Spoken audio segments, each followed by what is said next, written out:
Halo anak-anak hebat di seluruh Nusantara. Semangat pagi. Jumpa lagi dengan Ibu Titi Utami. Ibu harap kalian semua tetap semangat ya belajarnya, walaupun saat ini kita masih belajar dari rumah. Sebelum kita mulai pembelajaran hari ini, alangkah baiknya mari kita awali dengan berdoa agar segala ilmu pengetahuan yang akan kita peroleh hari ini dapat kita terima dan kita amalkan dalam kehidupan kita sehari-hari dengan baik. Pada hari ini kita masih belajar materi SBDP di tema 1, Selamatkan Makhluk Hidup, yaitu tentang patung. Patung sebagai sebuah karya seni memiliki fungsi yang variatif. Jenis-jenis patung berdasarkan fungsinya dapat dibedakan menjadi 6, yaitu patung religi, patung monumen, patung arsitektur, patung dekoratif, patung seni, dan patung kerajinan. Yang pertama, patung religi. Patung religi adalah patung yang dibuat dengan tujuan sarana ibadah atau bermakna religius. Patung religi memiliki makna atau arti tentang keagamaan dan kepercayaan tertentu. Yang kedua, patung monumen. Patung monumen adalah patung yang dibuat sebagai pengingat suatu peristiwa sejarah besar atau jasa pahlawan besar pada suatu negara atau kelompok masyarakat. Yang ketiga, patung arsitektur. Patung arsitektur adalah patung yang memiliki nilai keindahan dan aktif menjadi bagian dari konstruksi suatu bangunan. Yang keempat, patung dekoratif.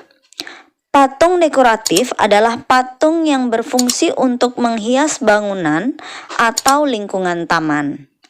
Patung dekoratif bisa ditempatkan di dalam maupun di luar ruangan. Yang kelima, patung seni. Patung seni merupakan karya seni murni yang memiliki nilai keindahan atau estetika yang hanya dinikmati keindahan bentuknya saja. Dan yang keenam, patung kerajinan. Patung kerajinan yaitu patung yang dibuat oleh pengrajin. Tujuan pembuatan patung adalah untuk dinikmati keindahannya serta untuk dijual kepada orang lain. Ya, jadi tadi kita sudah mempelajari tentang beberapa fungsi patung. Salah satu fungsi patung adalah untuk mengenang peristiwa bersejarah atau jasa pahlawan. Patung yang dibuat untuk mengenang peristiwa bersejarah atau jasa pahlawan disebut dengan monumen. Fungsi lain dari monumen adalah untuk memperindah penampilan kota atau lokasi tertentu. Monumen dibangun di tempat-tempat tertentu dan strategis agar dapat dilihat banyak orang. Nah, anak-anak, coba perhatikan di lingkungan daerahmu. Adakah monumen di lingkunganmu? Bagaimana bentuk monumen tersebut? Nah, salah satu monumen yang sangat terkenal di masyarakat Indonesia adalah Monumen Nasional atau sering kita sebut dengan Monas. Monas berbentuk tugu setinggi 132 meter yang melambangkan perjuangan Indonesia. Di puncak Monas terdapat bentuk lidah api yang berlapis emas. Anak-anak telah membuat berbagai bentuk patung pada pembelajaran sebelumnya.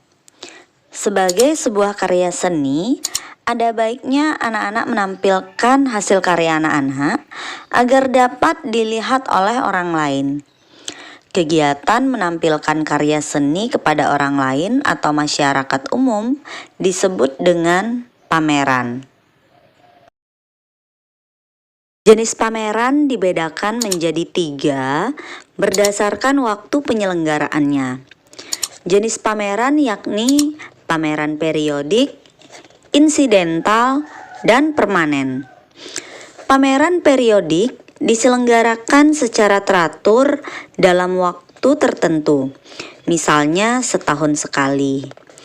Pameran insidental diselenggarakan jika diperlukan, sehingga waktunya tidak bisa ditentukan.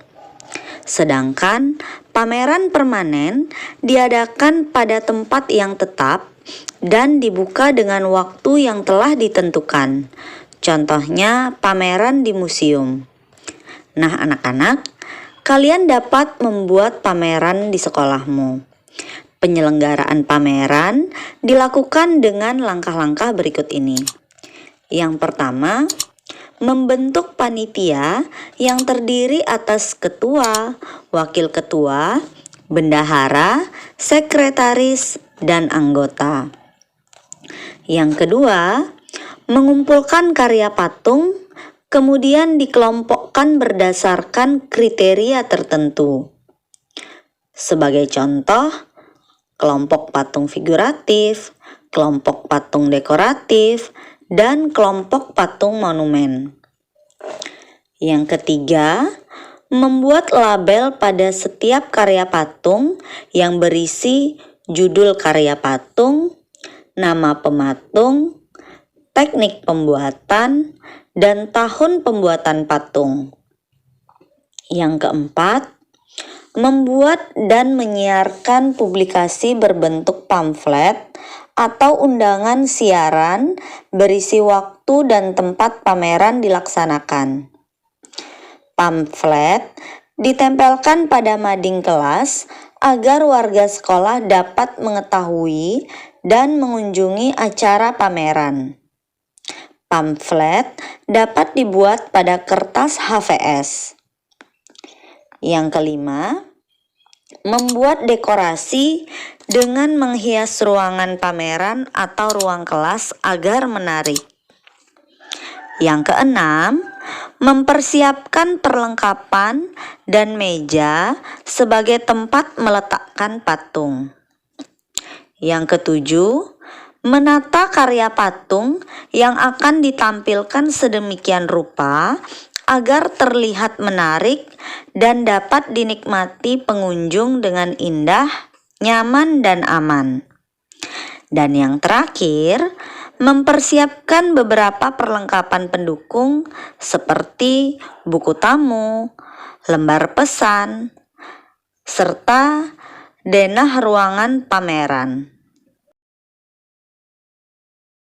Adapun manfaat dan tujuan diadakannya sebuah pameran, yaitu yang pertama, meningkatkan kemampuan berkarya. Yang kedua, sebagai bahan evaluasi atau penilaian. Yang ketiga, sebagai bahan apresiasi atau hiburan. Dan yang keempat, melatih diri berkomunikasi dengan masyarakat. Demikianlah penjelasan yang dapat saya sampaikan melalui video ini. Semoga video ini bermanfaat untuk anak-anak kelas 6 di seluruh Nusantara. Salam cerdas, cermat, ceria. Sampai jumpa lagi pada video selanjutnya.